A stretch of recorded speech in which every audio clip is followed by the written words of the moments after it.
Good morning, everyone. Thanks for coming to Grand Rounds. Today is the 17th Judson Randolph Fellowship in Pediatric Surgery. As you may or may not know, Judson Randolph, I don't have to tell the surgeons in the audience, but certainly others, Judson Randolph was the first pediatric surgeon in Washington, D.C., and really was an icon in pediatric surgery in North America. And I remember when Kurt invited me to be the chief of the division, I got a letter from one of his trainees who, I won't give you his name because give it away, who basically said to me, don't even try filling his shoes because they're too big for you to fill. And I thought, wow, that's kind of intimidating. I'd come from Iowa. And obviously I knew of Judson Randolph and heard about Judson Randolph. And Judson actually sent me a handwritten note welcoming me to Washington, D.C., and we became quite friendly whenever we had the opportunity, and we communicated on a yearly basis by handwritten notes to each other. I couldn't outdo him with a typed note. But Judson Randolph was really an icon in pediatric surgery, and we're lucky enough, this is our 17th Randolph lectureship, and we're delighted to celebrate Judson every year, as well as the esteemed faculty in pediatric surgery around the country that's given us the opportunity to invite to Children's National. So this year we have a good friend of mine, Kenneth Scott Azeroth. Ken, to give you a little bit of his background, Ken spent 25 years in the military. He was at Franklin and Marshall in undergraduate, and then he went to USIS to do his medical school training. He then went to Walter Reed to do do general surgery training, spent 2 years in practice, and then went to Toronto to do his pediatric surgery training. Ken, before I get into his pediatric career, he spent, as I said, 25 years in the military and really rose to the level of colonel. And I need to read these. Veterans Day was on Monday, so I do want to read some of his commendations. Ken, in 2005, was honored with the Lewis S.P. Malone recipient as an outstanding physician in the Army. He's a recipient of the Legion of Merit, the American Service Medal, the Army Commendation Medal, 2 Oak Leaf clusters, I'm not sure what that means, but the Army Achievement Medal, the Global War on Terrorism Expeditionary Medal, and as I said, he retired in 2008 from a really distinguished military service, and for that, of course, in its own right, we give you great thanks, Ken, this after Veterans Day. I've always been amazed and really appreciate that. He also somehow convinced my daughters to start medical school to join the Army as well. She's now a second lieutenant, by the way. Having said that, Ken's career then went on to blossom pediatric surgery. He trained in Toronto. He went, once he finished, he went to Madigan Army Base where he was the chief of surgery. He rose to become the chief and then basically retired from the military, went to Omaha, started the pediatric surgery program in Omaha, and then went to the Dornbecker Children's Hospital in Oregon where he's the Helen Tracy Professor of Surgery, as well as the surgeon-in-chief of the pediatric hospital, but is now the interim chairman of surgery in Portland. So he really has made incredible and made me very proud to have worked with him. Now I'm going to tell you a quick story about unconscious bias, because that's what his talk's about. So when I got to Toronto, I'm South African, and I had to get the passport and get into Canada. And I was late. I was a day late to start my pediatric fellowship. And so I think they were all a little upset with me, but I'm not sure. And he's squirming already. And Ken was told by our senior that he has to show me how to do a central line, and then he and I will do the central lines for the year. No faculty involved in this. So I scrub in with Ken. He's showing me how to do a line. I'm cutting sutures for him. He's putting everything in. He's doing all the work. I'm just the assistant, okay, the lowly assistant. He's doing all the work. He puts the line in. He says, okay, close it up, dictate it, and he leaves. And I looked at him and I said, are you kidding me? To myself. I said, are you kidding me? I said, I'm your colleague. I'm not your resident.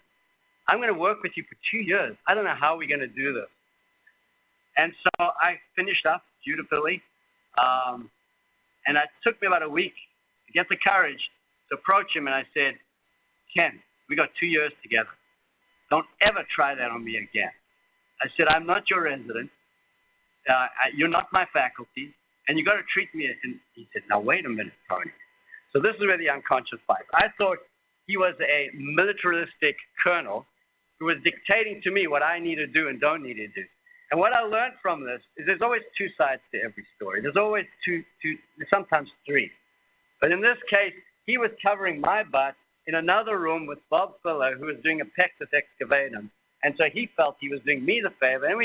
And from that start, we really had a tremendous relationship. I couldn't have thought of a better partner to work with. And so my message is don't have unconscious bias and see who you think they are. If you have a problem, bring it up, discuss it. There's always two sides to different stories. So Kenny, with that, I welcome you today, and I thank you for coming all the way from the west side of the country. Thank you.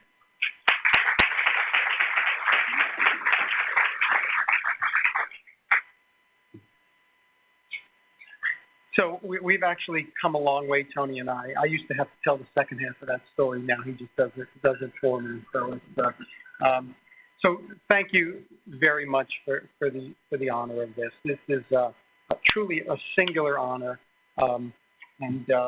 it's as I'll go on in a second. I've got a long history here at Children's Hospital, and it is like a coming home in many regards. So I have no financial disclosures. My only other disclosures are that Tony and Dr. Newman probably know too many stories about me over the years. So as I was going through my office, this picture sits very prominently displayed, and this takes us back to 1990. So I was, I think, the first Army resident that started the rotation from Walter Reed here. I spent 3 months here in the summer of 1990, and this is, okay, so this is me. This is Bob Attore, who was a junior fellow at the time, Dr. Randolph, Sheldon Bond, who was a senior fellow at the time, and this is us taking care of an 8-year-old that I'll never forget. This was a car accident, a seatbelt accident. This young girl blew out her duodenum, transected her pancreas. And as the 4th-year resident, I got to do a splenic-preserving distal pancreatectomy with Dr. Randolph watching, which was a treat. Dr. Randolph signed the picture. It's something I'll cherish forever. The faculty here at Children's were really instrumental in my becoming a pediatric surgeon. I will forever be indebted to them. And it's good to see Kurt again after all this time. The second part of this, as Tony alluded to, is that, he and I go back. This is one of our favorite pictures. This is our chief year in Toronto. We do have Dr. Gersel, Dr. Shuryansky behind us. Those are our junior fellows and the rest of the faculty here. And I usually, have this picture up because I know how Tony starts the introduction, and I usually have to tell my half of the story. Dr. Filler was screaming at me before I went in to help him with the line because I wasn't going to be there helping with him, and the abuse that I had to take the next few hours afterward. But it's, sometimes that's how the best friendships in the world start. And Tony knows all the Sandlers have to do is say jump, and I say hell high, and that's kind of how it's been. And we are very proud that Alexis is in the line. Okay, so what I really want to do is give you 1 or 2 introduction slides to kind of get you warmed up into this talk. And then I'm going to give you 2 specific examples of unconscious bias. The first will really talk about salaries. That seems to be the hot topic, for the last couple of years around the country. And then I'm going to talk about another topic in education. And unconscious bias is really like an onion. When you start peeling it off, it just goes on and on and on. And there are things that you can do. So to start with, the definition of bias. It's a prejudice in favor of or against one thing, person, or group compared with another, usually in a way that's considered to be unfair. Bias may be held by an individual, group, institution, they can have negative or positive consequences. And there are two types of bias, conscious, also known as explicit, and unconscious, also known as implicit bias. Now, it's important to note a couple of things, that biases, whether conscious or unconscious, are not limited to ethnicity and race. There are social stereotypes about certain groups of people that individuals hold outside their own conscious awareness. Everyone holds unconscious bias, everyone. Their beliefs about various social identity groups and their biases stem from early developmental imprinting on one's tendency to organize social worlds. So it's said that when you see someone for the first time and make eye contact, within a nanosecond, you've already formed your opinions about that individual. So everybody has unconscious bias. Now, the two most important things from this slide are right here.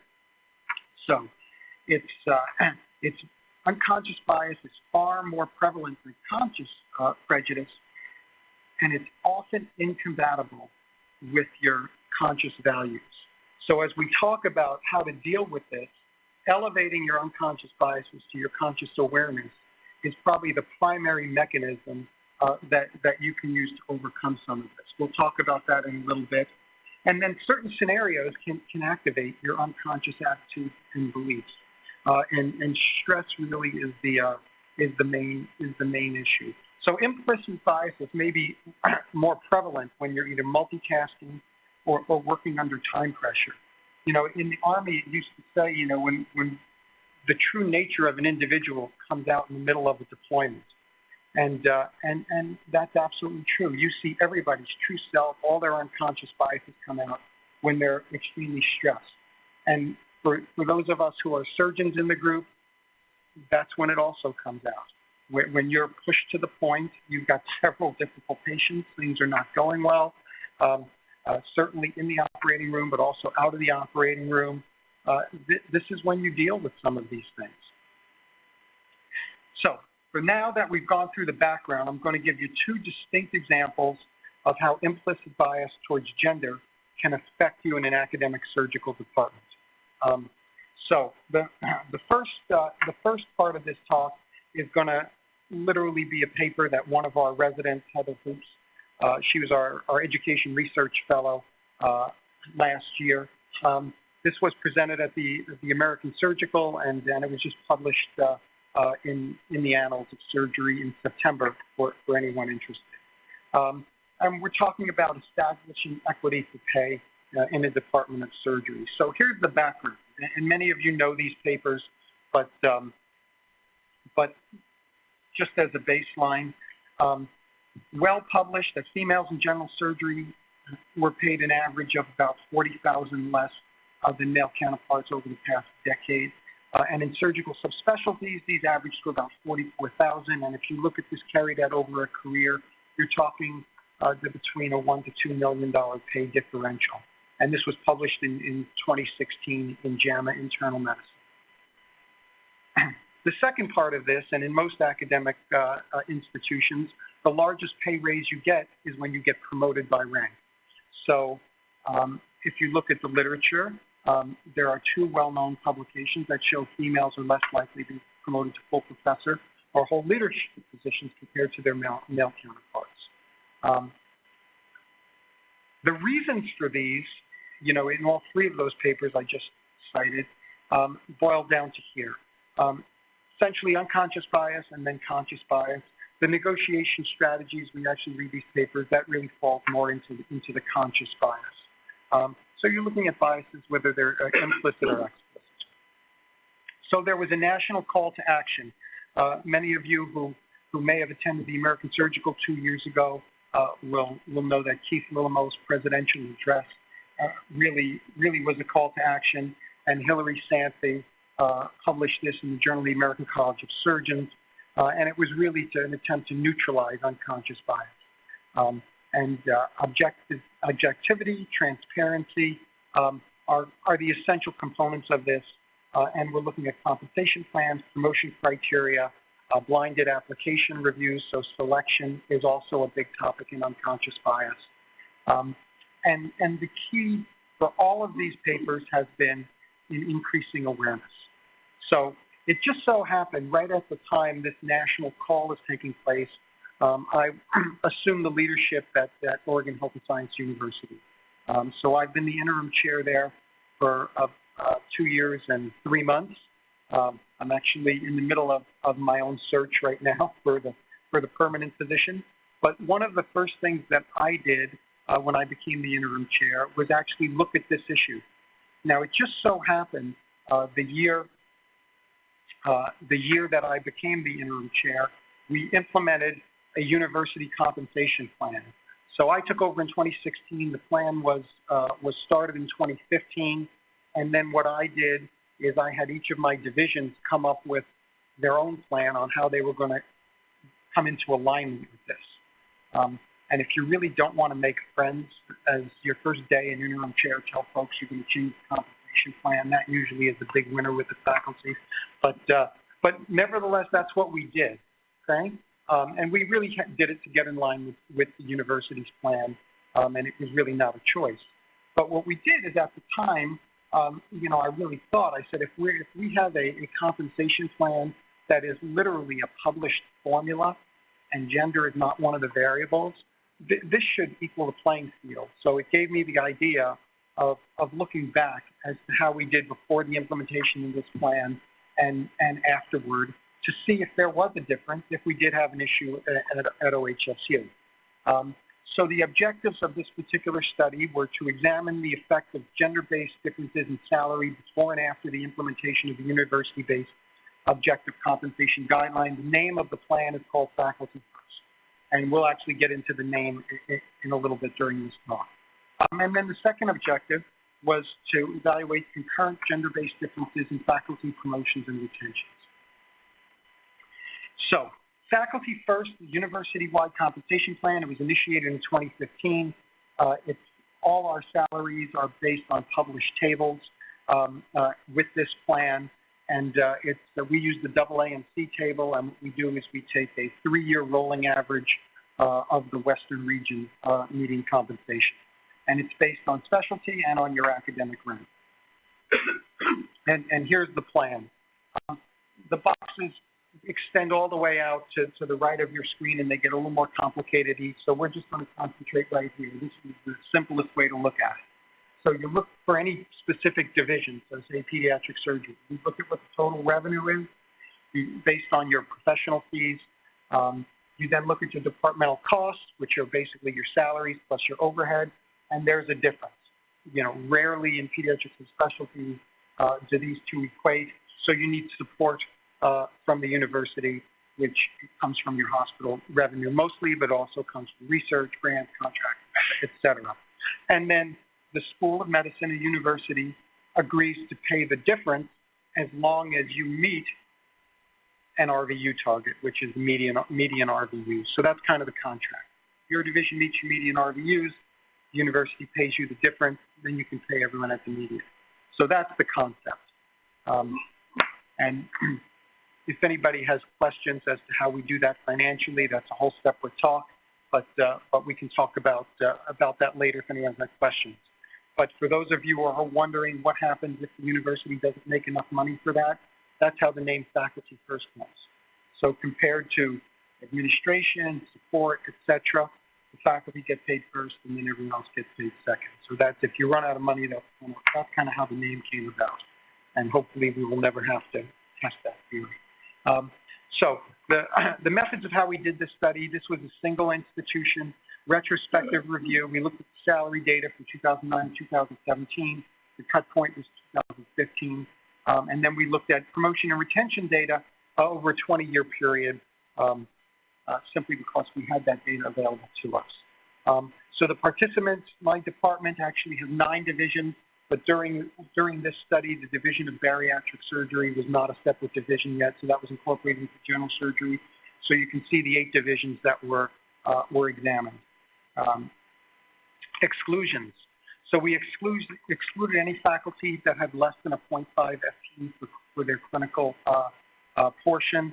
That was not just research faculty, but certainly primary research faculty were excluded. faculty practicing at a primary community hospital because they used a different pay table. So they used MGMA as opposed to AAMC. They were excluded. And then anyone below the rank of assistant professor, and the reason we did that is because we don't bring people in at the instructor level. We use an instructor level rank for our fellows and our postgraduates. If you come as a faculty member, you come at the assistant professor level, so we started there. For the salary data, we did both univariate and multivariate analysis, and I'll take you through the steps of this in a little bit. We adjusted for FTE, we looked at raw salary, and then we adjusted for their clinical FTE, we adjusted their RVU data. We normalized to the AAMC Western region for rank and specialty, and then we had our bottom line at the end. We compared salary differences for each fiscal year and then pre and post the implementation of this plan. For promotion and retention data, we looked at time to promotion in two ways. We looked at their hire date to associate professor and full professor, and then we looked at the completion of training because not everybody comes from training to faculty. You sometimes work at another institution before you come to us. And then for retention data, we looked at the effective gender and the effective promotion status on ability to retain our faculty. So here are the results. 86 faculty total, 24 females, 62 males. And I'll kind of take you through this, and I'll point out kind of the need-to-know areas. What you can see is that we're all over the map, and both males and females were grossly underpaid at OHSU. So that was the first thing our faculty were actually pretty excited about. And you can see upon the implementation in 2015, we actually really came much closer to the median. Now, you can see there is a bit of a trend here in females being paid less than males. Only one year was statistically significant. It was the year just before we started the plan. But again, this is only adjusted for FTE. The other adjustments were not done at this time. This is an early on graph. So again, this is when Faculty First was initiated. Now, if we look at RVU by year, you can see there's a wide spread, and I'll go over exactly why there's such a wide spread in confidence intervals.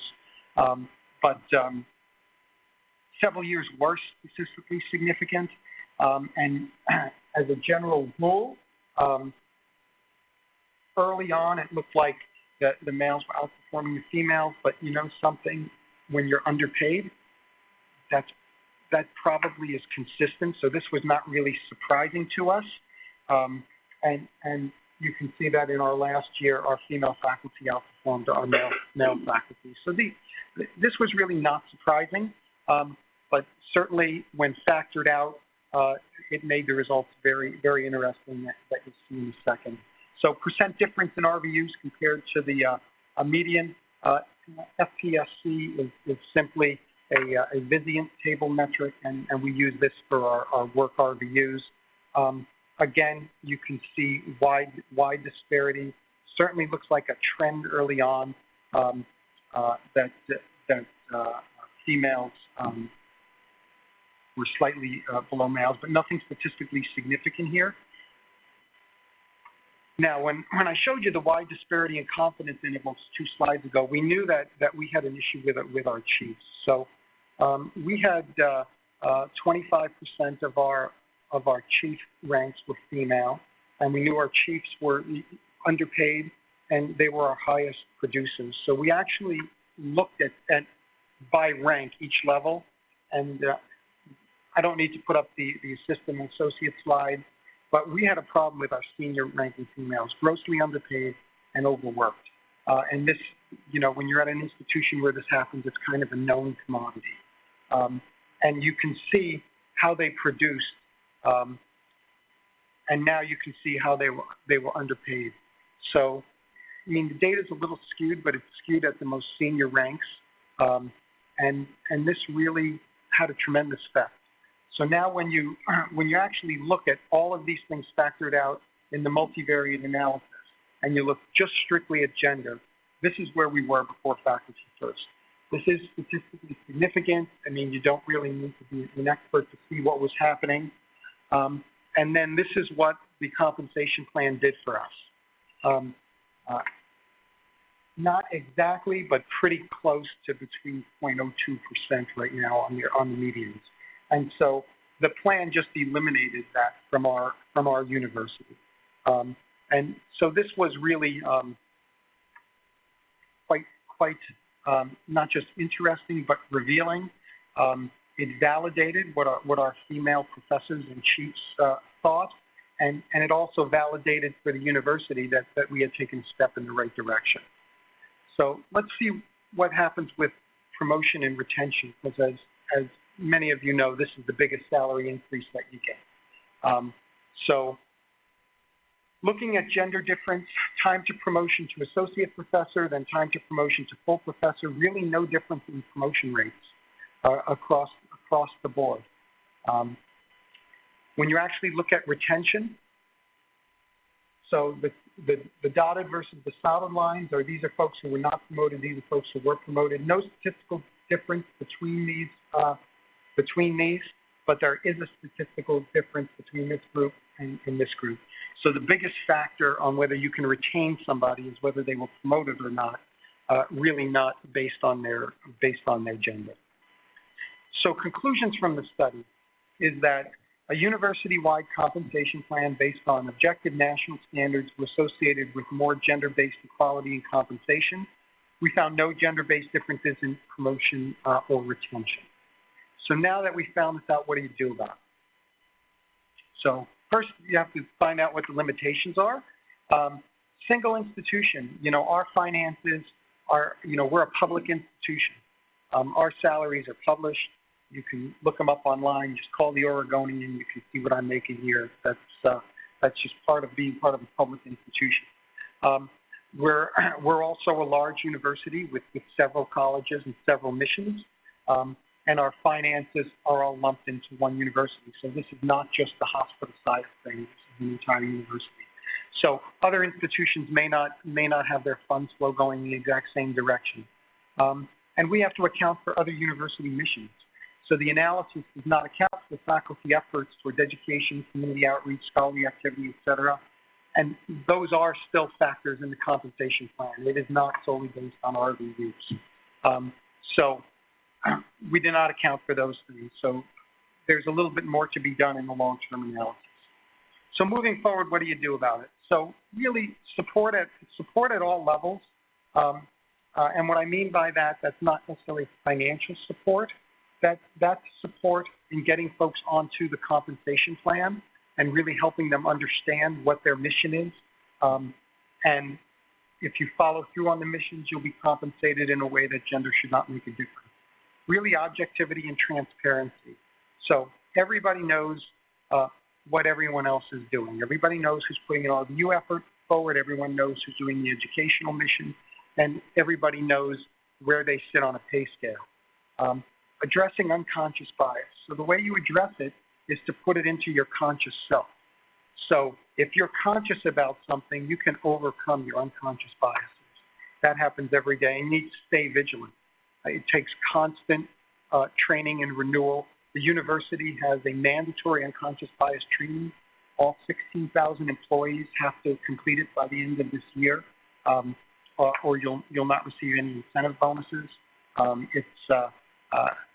We're looking at this very, very seriously. So the second part of this, I think, will be surprising to most folks in the audience. So the other hot topic besides pay, if you're in the education world and especially in surgery and the surgical training world, is autonomy in the operating room. So I showed you the picture of myself operating with Dr. Attari. And we're doing a case that's so complex that my guess is Dr. Sandler would have issues if his faculty were not scrubbed in during that case. And Dr. Randolph didn't scrub at all. We just did the case ourselves. That's the ultimate autonomy. Life has changed since I was a resident. Those degrees of autonomy don't exist anymore. And from an educational point of view, many of us think they should exist. From a patient safety, medical legal, quality, there are other arguments, totally understand that. But clearly, how we give trainees autonomy in the operating room is one of the hot topics. And so unconscious bias, like I said, is an onion. You peel it off and just start looking at things. So this is my drive to work, in the morning. And, you really can't see much here.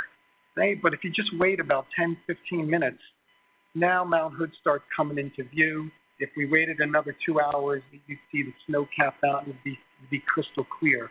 So that's the way unconscious bias is. You can be staring right at it and won't see it, and then it'll become a little foggy, and you start looking at it. And this is the final picture of the mountain because it's really still a very foggy field. We haven't peeled off enough, and we don't know enough about it. So we decided to look at resident autonomy in the operating room. Does gender matter? And again, this was Heather's second project of the year. She just presented this at the Association for Surgical Education about 6 months ago. And what we did is we looked at different factors in the OR. Attending factors, resident factors, environmental factors, and we tested, gender against all of them. And so this is not our unique idea. So Dr. Meyerson published this in 2017, Journal of Surgical Education, and she's a cardiac surgeon, and this was looked at in the field of cardiac surgery training, but this is the first time we think it's been looked at in general surgery. And so the objective was to examine the association between resident and attending gender on intraoperative autonomy during laparoscopic cases. So laparoscopic cases are a little bit more easily controlled. Everybody has a view as to what's going on, and we can do some standardized training and testing for it as opposed to open surgery. So this was a retrospective review using our institutional database of our 5 clinical years of general surgery residents over a 3-year period. That's one of the advantages of having the largest residency in the United States. We're actually tied with UT Southwest Parkland. So we graduate 14 chiefs a year. So we do have a large cadre of residents which to test and an even larger cadre of attendants. So in the process, FLS is fundamental laparoscopic surgery. That's a requirement by the board. Everyone has to do it. Everyone has to pass the existing boards. And there's a measurable score we can use for this. And then we also, as required by the board, have operative performance assessment. So we have a standardized procedure feedback form that we add a little line to on the bottom of that autonomy that I'll show you. So just to review for folks who are unfamiliar with the FLS, there are 5 tasks that you have to do: peg transfer, precision cutting, ligating loop, extracorporeal suturing, and intracorporeal suturing. You get a standardized score for this, and there's a cut line you have to pass in order to graduate your residency. And for us, before you actually go on to your senior years, otherwise you really aren't going to be allowed to do the laparoscopic cases. These are the intraoperative procedure forms. They're based, there's 5 components. Each of the components is considered a domain. The ACGM, as you know, has 6 core competencies. These 6 core competencies are divided up into 16 domains. We took 5 of these domains, put it on our form, and then we added the bottom line, amount of guidance needed. So a lot, medium, or a little, just to get an idea of whether the residents can get through the case themselves or how much guidance the attending needs to give them. This is attending completed, by the way. We then also scored the case as to difficulty, basic, complex, and then we looked and see what we got. And again, our 5 domains we looked at, the rating scale for each of the domains was a 3-point scale. We looked at both univariate and multivariate analysis. We used a mixed method regression model to assess all the factors. And these are the factors we looked at. We looked at gender. We looked at how tough the case was. We looked at how well they performed intraoperatively. And we looked at their FLS performance. We had 106 residents that were evaluated. 114 attendings filled out these evaluations. We had 918 procedure feedback forms, and this was across 10 hospitals. So the good part about this is we think this removes hospital or institutional bias. A private hospital, you may think, may not give you as much autonomy as the university hospital. but things were spread equally across all.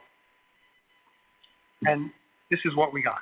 So for operative technique rating, while there's a little bit of a trend towards a male bias, certainly nothing approaches statistical significance, so the attendings thought that the residents all operated pretty much the same.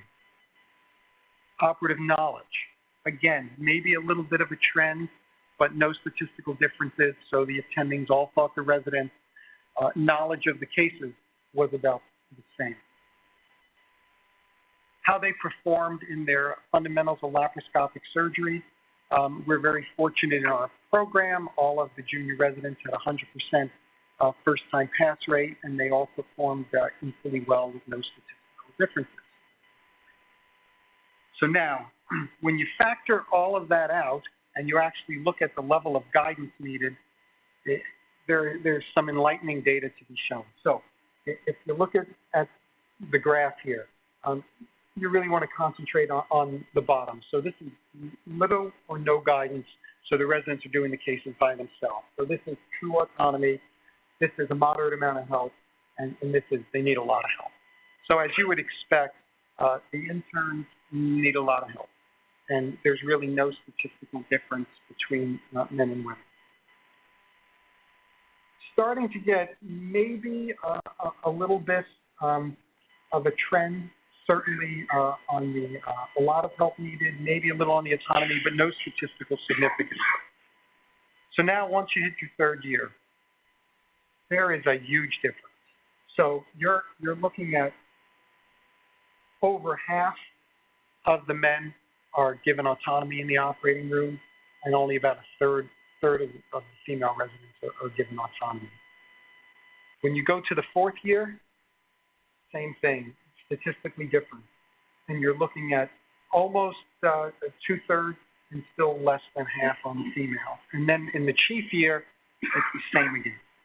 And when you think about this, this is really not a bad test as far as validity, because interns and junior residents need a lot of help. They really can't take the case over. And by the time you're a chief resident, if you're in a good program, we hope you can do the case by yourself. And it's really the transition years, your third and fourth year, where you're making that change to becoming a little bit more autonomous, at least in your skills, and that's where the bias comes out. So that's really in training, that's the stress point. I mean, there's, as to whether or not you're going to give help or not, that's the decision point, that's the stress point in those years. So if there's any bias, that's where you'd expect it to show up. So now when we look at each of the individual factors, so resident gender, overall, females required significant more guidance than males after accounting for all the other factors on regression analysis. Now here's the other thing, attending gender had no significant effect. So female attending had the same bias as the male attending. Okay? And when you looked at same versus opposite sex, it didn't matter if you were a male attending taking a female resident through the case or a female attending taking a male resident through the case. All the same, no difference. Attending bias was not based on gender. Okay? So females were just as biased as male attendings were. These are obvious and actually makes us feel better about all our results. Higher PGY levels, you need less guidance. You'd like to think that. You need more, as the more difficult the case is, the more guidance you need. And then if you perform better on your intraoperative technique and operative knowledge ratings, you needed less guidance. So those are all points which really make that one graph I showed you even more valid. So what are the limitations? So even though we're a very large institution and we use 10 different hospitals, we're still a single university. So this needs to be tested across the spectrum. Selection bias, so, and that's resident selection. So we like to think that we have a fairly selective process in who we admit to our program. Whether that's true or not, we sit somewhere in the spectrum.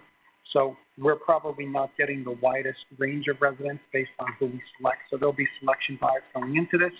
And then the inability to assess, all factors. So there are other attending factors. So we didn't look at rank of the attending. whether the senior attendings are more likely than the junior attendings to give more guidance. That's probably the most important factor that was left out of this analysis. And then other environmental factors. As I said, with 10 institutions, we think we had a wide range, but we really didn't test community hospitals versus university hospitals, et cetera. So, conclusions. Female gender was associated with significant less autonomy overall in the operating room for mid-level residents, even after accounting for case factors, resident independent operative performance, laparoscopic skills, lab performance. And attending gender was not significantly associated with differences in resident autonomy in the operating room. As I said, very revealing, and I suspect we can pick out anything else that we do in our department and pick out some gender bias. So why do we think that these things have happened? So these are based on the literature. We think implicit bias is really the main reason.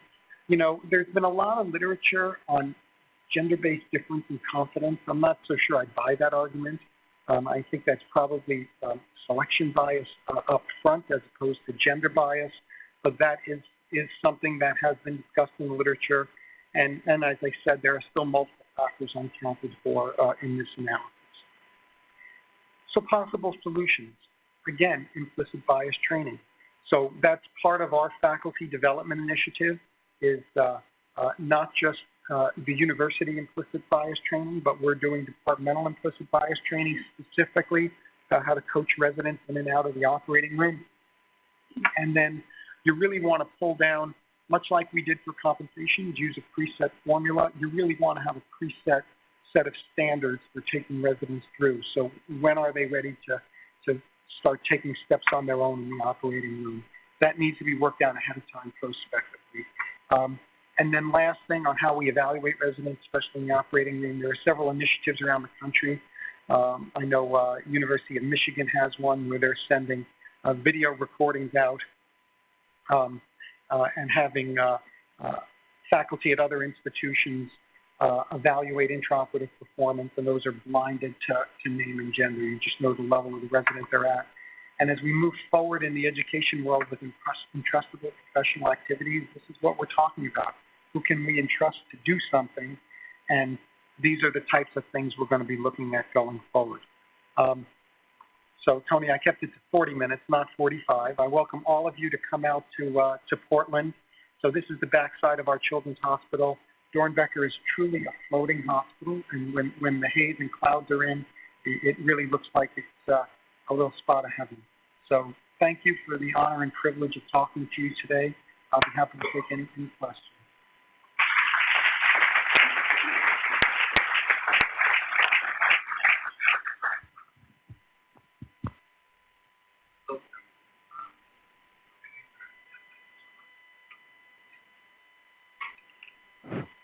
In the spirit of full disclosure, I have to tell you my daughter is a surgeon.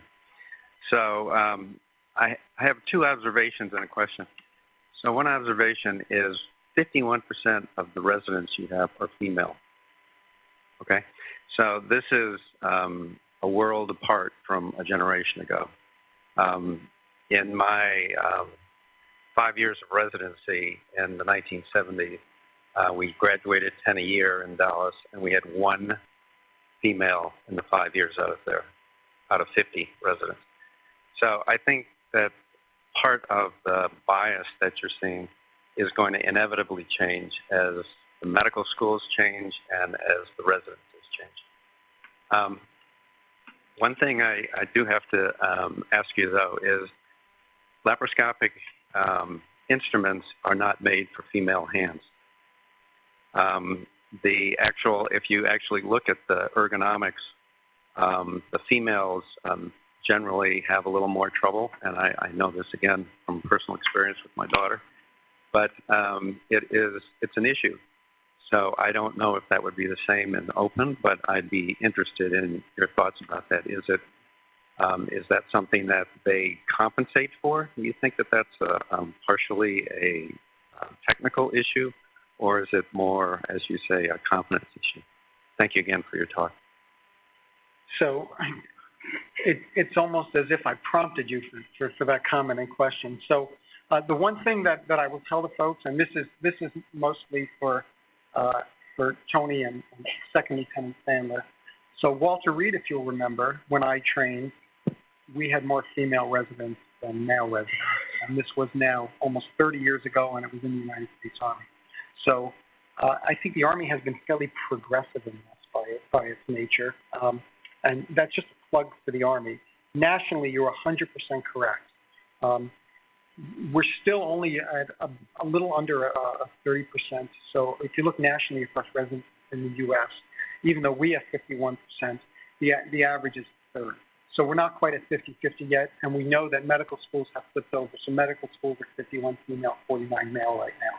So you're right, it's just slowly catching up over time, and I do think that may change the curve a little bit, but it's still going to be a slow process, and until the process is complete and changed, and then females move up into leadership positions. So now we only have, I think the last number I saw were 13 female chairs in the U.S., and we have 300 such university-type programs. So there are really a disproportionate fewer number of females in leadership positions, and until the leadership positions actually equate, we're still going to be seeing things like this.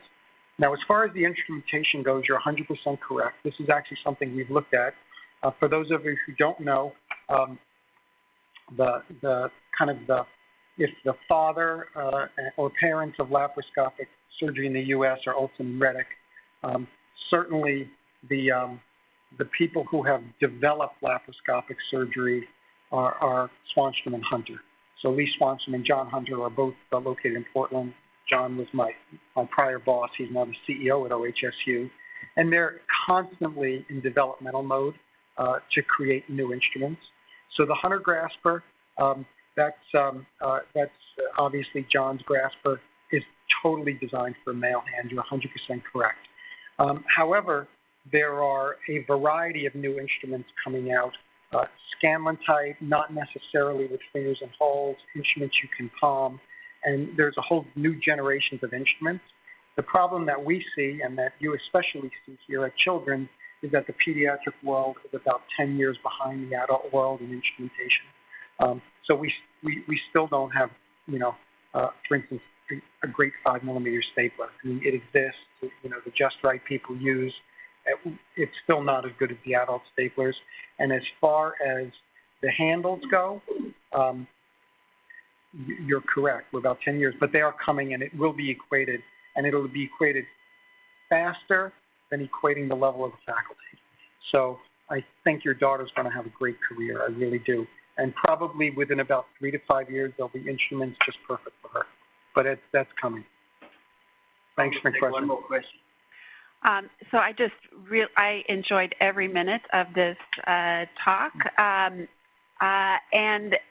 I am really inspired by what you have done to create that salary equity at OHSU through sort of a hard wiring of equity into your system. So it seems now it would be more difficult to create an inequity than to have equity. So I really compliment you on that. However, you're training such a large number of women, many of whom will not join an institution such as yours, and they will end up having to negotiate for their first salary.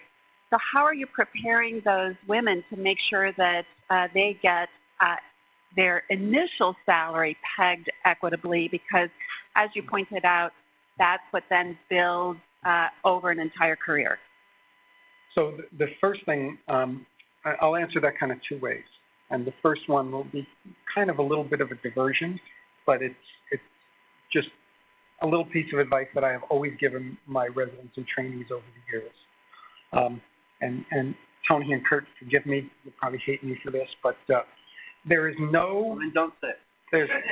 There is no surgery resident that I know of that is capable, male or female, of negotiating the first contract. Well, you should have someone else negotiating for you, period.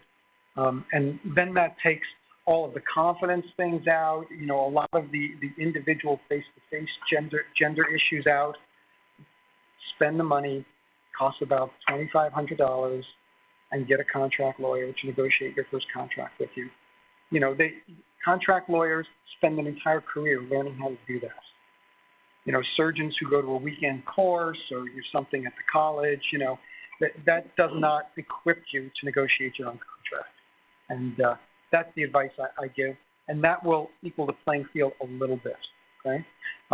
Now, the problem is, and this we said in the limitations of our study, what applies at OHSU may not apply anywhere. So we deal with a lot of different hospitals in our community.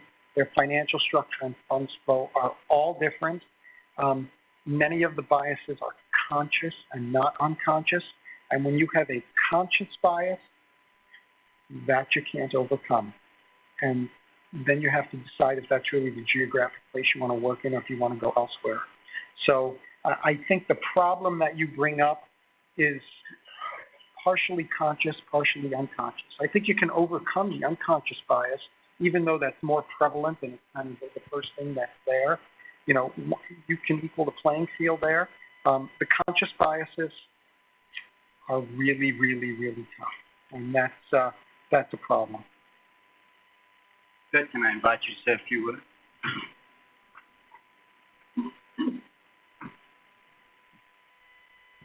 Thank you, Ken. And I know we have a ceremony coming up, which honors our fellow and the memory of Dr. Randolph. But just a little reminiscence because the photograph that Ken showed kind of triggered a lot of memories. Because my first administrative role at Children's really was in the Department of General Surgery, where I was assigned by Dr. Randolph and Dr. Anderson, Dr. Pizzetta, Dr. Eichelberg, to be the head of resident and student education. And we had a lot of residents here that were rotating from George Washington and other places, but we didn't have a relationship with the military hospitals here. And I thought it'd be a good idea, and I called up by Dr. Victor Garcia, who was colonel, I think, and was the commander, or just about, he was chief program director, but he was going to become the head at Walter Reed, and he was a pediatric surgeon. And we, within 15 minutes, had worked out a deal where the fourth-year residents would come from Walter Reed to Children's, and we'd not had fourth-year residents before. So as Ken mentioned, he and his colleague, Dan Roby, were the first two residents. And talk about unconscious bias. I mean, this was actually conscious bias. We were very nervous about the military residents coming in here and interfacing with our civilian residents. And personally, I was really worried. Were they going to, command them around like Ken commanded Tony around that first day? But I can tell you, within a few minutes, we were so in love with these residents because they were just the best trained. And of course, they understood hierarchy, so I loved it when they said, "Yes, sir," and showed up. And so I think it's kind of also very meaningful to me, and we're learning to more to the Army in general, and a lot of the veterans about our acquisition and the transfer of an important piece of the Walter Reed Army Medical Center that was taken out of commission by the base closing commission, but we were able to get from the Army 12 acres, including the Armed Forces Institute of Pathology, to continue the tradition of research that the Army was really in surgical research that the Army has been an amazing leader of.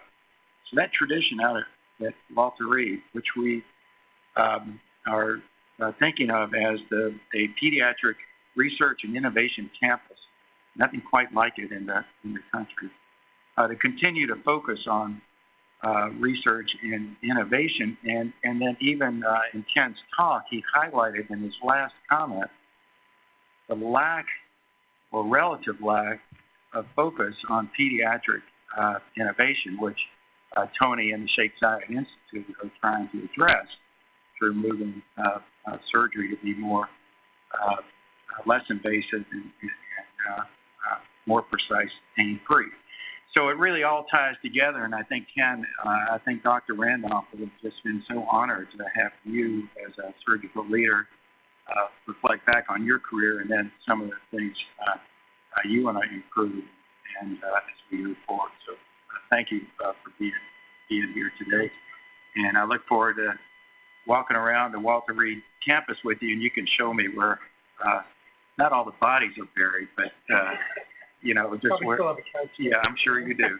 But we can talk about some of the things and traditions and histories that you experienced. So back to you. Yes, thank you. And Kenny, thank you very much for your talk. Really appreciate it. Kurt, thank you for your comments. I'd like to invite Andy Steele up just to present the Justin Randolph